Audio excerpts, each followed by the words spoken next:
bangsa. Dengarkan pembacaan Partai Golkar dan Partai Hanura 1 Mei 2009 resmi mendeklarasikan pasangan Yusuf Kala Wiranto sebagai pasangan Capres dan Cawapres. Ini adalah deklarasi pertama pasangan Capres-Cawapres yang akan bertarung dalam Pilpres mendatang. Deklarasi yang berlangsung di posko Partai Golkar, Jalan Kimangun Sarkoro ini dihadiri ratusan kader Partai Golkar dan Hanura. Turut hadir pada deklarasi ini Ketua Dewan Penasihat Partai Golkar Surya Paloh, Sekjen Golkar Sumarsono, dan Sekjen Partai Hanura Yus Usman. Dalam pernyataannya, Yusuf Kala dan Wiranto mengaku memiliki latar belakang yang saling mengisi untuk menjabat sebagai presiden dan wakil presiden. Deklarasi pasangan JK Win membuat konstelasi politik menjelang Pilpres kian terang.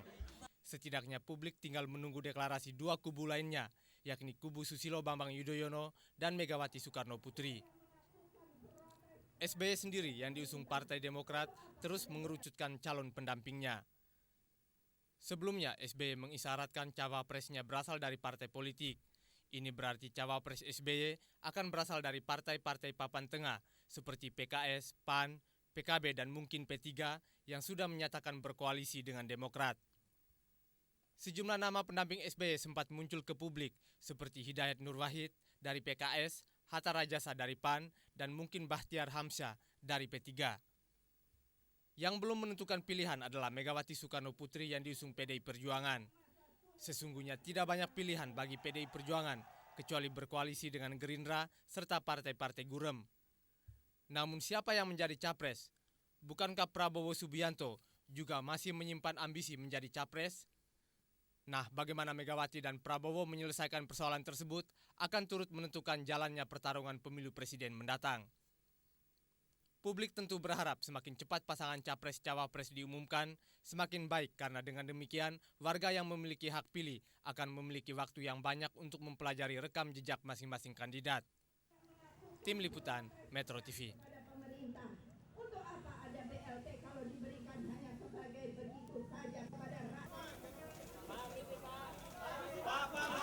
Ketua KPK nonaktif Antasari Azhar tiba di Mapolda Metro Jaya Senin pagi. Ia datang didampingi para kuasa hukum dan pendukungnya. Setiba di Mapolda, Antasari disambut sejumlah penyidik.